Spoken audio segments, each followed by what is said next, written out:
ফামান ইয়ামাল মিসকালা যাররাতিন খায়রান ইয়ারা।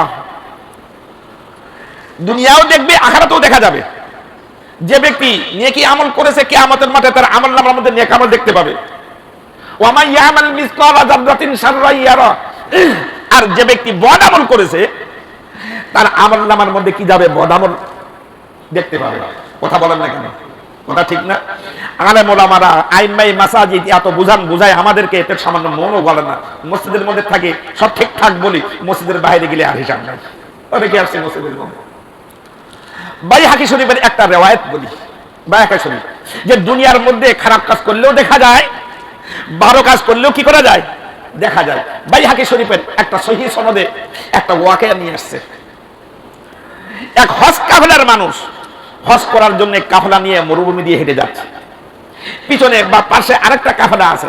ওই কাফেলার মধ্যে হযরত আব্দুল্লাহ ইবনে আব্বাস রাদিয়াল্লাহু তাআলা আনহু আছেন, যিনি হলেন রাইসুল মুফাসসিরিন, যিনি রাইসুল মুফাসসিরিন, সমস্ত মুফাসসিরদের যিনি নেতা।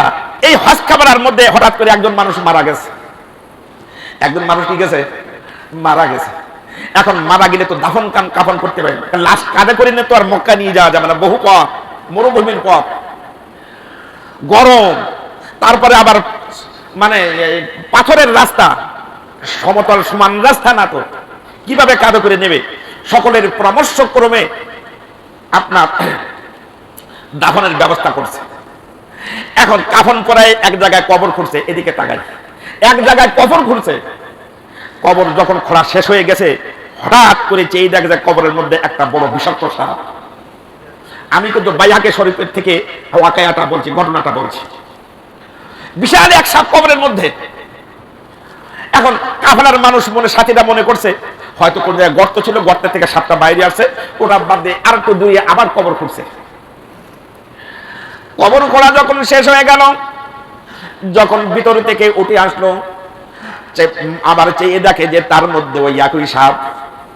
কেমন জানো ওই প্রথম কবরে যে সাপটা ছিল, ওই সাপটা এই কবরে চলে আসছে। সকলে বলাবলি করতে লাগলো, বিষয়টা কি? এ সাপ আবার কোত্থেকে আসলো? সকলেই বললেন, না, সাথী ভাইকে এই সাপওয়ালা কবরের মধ্যে দেওয়া যাবে না। তৃতীয় আরেকটা কবর খুঁড়ছে। কবর খুঁড়ে যখন শেষ হয়ে গেল, যে দেখে যে ওই একই সাপ ওই কবরের মধ্যে। আশ্চর্য হয়ে গেল, তাহলে কি আমরা আমাদের এই সাথী ভাই হাজী সাহেবকে কবরের মধ্যে দেওয়া যাবে না? দাফন কি করতে পারবো না? খেয়াল করি একটু, দাফন কি করতে পারবো না? সকলেই পরামর্শ করলো। ওই কাফেলার মধ্যে রাইসুল মুফাসসিরিন আব্দুল্লাহ ইবনে আব্বাস, রাসূলুল্লাহ সাল্লাল্লাহু আলাইহি ওয়াসাল্লামের আপন চাচাতো ভাই, যার জন্য আল্লাহ রাসূল দোয়া করেছেন, তিনি আছেন ওই কাফেলার মধ্যে। তার কাছে যে সমাধান নেই, আমরা আবার নতুন কবর খুঁড়বো নাকি এই কবরের মধ্যে তাকে দাফন করব? আব্দুল্লাহ ইবনে আব্বাস রাদিয়াল্লাহু তাআলা আনহুর কাছে চলে গেছেন, জিজ্ঞাসা করছেন, ও রাইসুল মুফাসসিরিন, আপনি রাসূলের সান্নিধ্য লাভ করেছেন, আপনি হলেন রাসূলের সাহাবা, বিপদে পড়ে আছি, সমাধানের ব্যবস্থা করেন। কয় কি হলো? কয় আমাদের একজন সাথী ভাইয়ের ইন্তেকাল হয়ে গেছে, কাফন পরে আছি, জানাজা পড়ে আছি। এখন কবরের মধ্যে কবর খুললে পরে দেখি কবরের মধ্যে একটা বিষাক্ত সাপ। ওই রকম সাপ পৃথিবীর মধ্যে আমরা আর দেখি নাই। সেটা বাদ দিয়ে আমরা পরামর্শ করে আবার একটা কবর খুললাম, সেখানেও একই অবস্থা, ওই সাপ এসে হাজির। ওইটা বাদ দিয়ে আবার আরেকটা কবর খুললাম, আরে সেখানেও দেখি ওই সাপ এসে হাজির। আমরা এখন কি করব? আব্দুল্লাহ ইবনে আব্বাস এদিকে তাকাই, আব্দুল্লাহ ইবনে আব্বাস রাদিয়াল্লাহু তাআলা আনহু তিনি সমাধান দিলেন, ও হাজী সাহেবের দল, আল্লাহর মেহমানগণ, ওই প্রথম কবরে তাকে দাফন করো, কারণ 1, 2, 3 পর্যন্ত তার জন্য কবর করেছো। এইরকম হাজার হাজার কবর যদি খোঁড়ো, এমনকি সারা দুনিয়ায় যদি তার জন্য কবর খোঁড়ো, ওই সাপ এসে হাজির হয়ে যাবে। ওটা হলো ওই সাপটা, ওটা হলো ওই ব্যক্তির বদ আমল। ওই ব্যক্তি কি? ফামাইয়ামাল মিসকালা যাররাতিন শাররান ইয়ারা। খারাপ কাজ করলে পরে দুনিয়া তো মাঝে মাঝে দেখা যায় তার বদ আমলের লক্ষণ, আবার ভালো কাজ করলে দুনিয়ার মধ্যে ভালো লক্ষণও দেখা যায়। সাথী ভাইরা ওই প্রথম কবরে সাপ যখন লাশ দাফন করতে গেছে, ডাকতে গেছে, সাপটা গায়েব হয়ে গেছে। আবার লাশটা যখন ডাকছে ওই সাপটা এসে তাকে আবার পিছায় ধরেছে। দাফন করা হলো। হজের কাজ শেষ করার পরে সাথী ভাইরা যখন দেশে ফিরে আসলো, জিজ্ঞাসা করলো তার ফ্যামিলির কাছে, স্ত্রীর কাছে, আসলেই স্বামী ভালো না খারাপ সাক্ষী দিতে পারে বলেন তো কে? জোরে বলে। আমরা এলাকার মানুষ তো বলি মানুষটা ভালো ছিল, কারণ হাসতো, ওটা আমরা বাহ্যিক দৃষ্টি থেকে বলি, কিন্তু আসলেই ভালো বলতে পারে তার স্ত্রী। স্বামী ভালো এটা স্ত্রী বলতে পারে, আবার স্ত্রী ভালো তার স্বামী বলতে পারে। কথা বলেন না কেন? স্বামী নামাজি নাকি বেনামাজি স্ত্রী বলতে পারে, স্বামী তাহাজ্জুদ গুজার নাকি ফজরের নামাজ নাক দেখে না পড়ে নাক দেখে ঘুমাতো স্বামী স্ত্রী বলতে পারে। কথা বলেন না কেন? ঠিক না? এই জন্য আমাদের পরিভাষায় আছে, তুমি যতই লাফালাফি করো না কেন তুমি তোমার স্ত্রীর কাছে ধরা। কথা বলেন না কেন? ঠিক না? এখন তার স্ত্রীর কাছে এসে সাথী ভাইরা জিজ্ঞাসা করেন, তোমার স্বামী তো ইন্তেকাল হয়ে গেছে, ঘটনা এই, বলো তো তোমার স্বামী কি কাজ করতো, কি আমল? কয় আমার স্বামী খারাপ আমল করতো, তার মধ্যে একটা আমার জানা আছে। কয় কি? কয় আমার স্বামী ছিল সবজি বিক্রেতা। কি করতো?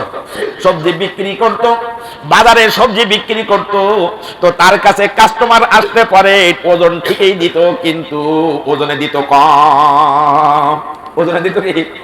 জোরে বলেন। যারা দোকানদার আছেন, আমি আমাদের কথা করছি না, খবরদার আপনার মন খারাপ করেন না। তোমার যদি কম দিয়ে দেখেন হিসাব হয়ে যাবেন, সোজা হয়ে যাবেন। আমার স্বামী ছিল শাক বিক্রেতা, সবজি বিক্রি করত। কাস্টমার আসলে টাকা ঠিকই নিত, কিন্তু ওজন দিত কম।